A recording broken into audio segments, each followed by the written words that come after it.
আপনারা এই ধরনের অ্যাডিনিয়াম কীভাবে করবেন তার একটা ছোট্ট কিছু টিপস আমি দিয়ে দিই, বা কোন মিডিয়া করবেন। এই মোটা এরকম করতে গেলে সারা বছর ওপেন জায়গায় ফেলে রাখতে গেলে মূলত মিডিয়াটা আসল জিনিস। সেই মিডিয়াটা যদি করতে পারেন, সেই মিডিয়াটা করলে আপনি সারা বছরই ওপেন জায়গায় রাখতে পারবেন। গাছও ভালো হবে, গাছের বৃদ্ধিও হবে, এবং যেসব উপাদান দিয়ে আমি খাবারগুলো করছি এখানে সব পড়ে আছে, এক এক করে দেখাবো। সেই খাদ্য উপাদানগুলোর উপরই গাছ সারা বছরই ভালো থাকবে। আর এই গাছকে খুব বেশি রাসায়নিক খাবার দেওয়া দরকার নেই। অর্গানিক খাবার দিয়েই, বা জৈব খাবার দিয়েই চলে যাবে। আর মাঝে মাঝে আপনি রাসায়নিক ব্যবহার করতে পারেন, সেটা খুব সামান্য। এটা করলেই আপনার গাছ এরকম সুন্দর হবে, ভালো ফুল দেবে, গাছ নষ্ট হবে কম।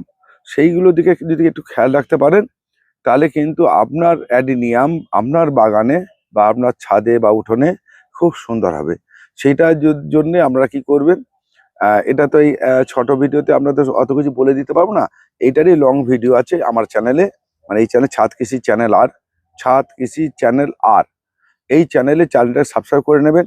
তাহলে দেখতে পাবেন নিয়মিত আমি গাছের পরিচর্যা ভিডিওগুলো দিই। তাতে আমি ডিটেলসটাই আমি তাতে বলে দিয়েছি বা বলে দিচ্ছি, দেখে নেবেন একদম সব কিছু। আর পরবর্তীকালে যদি না করতে পারেন, আমার কাছে এই মিডিয়া চাইলে আমরা এই মিডিয়াও দিতে পারবো। সেটা মনে রেখেই আপনাদের কাছে নমস্কার। এটা ভালো থাকবেন।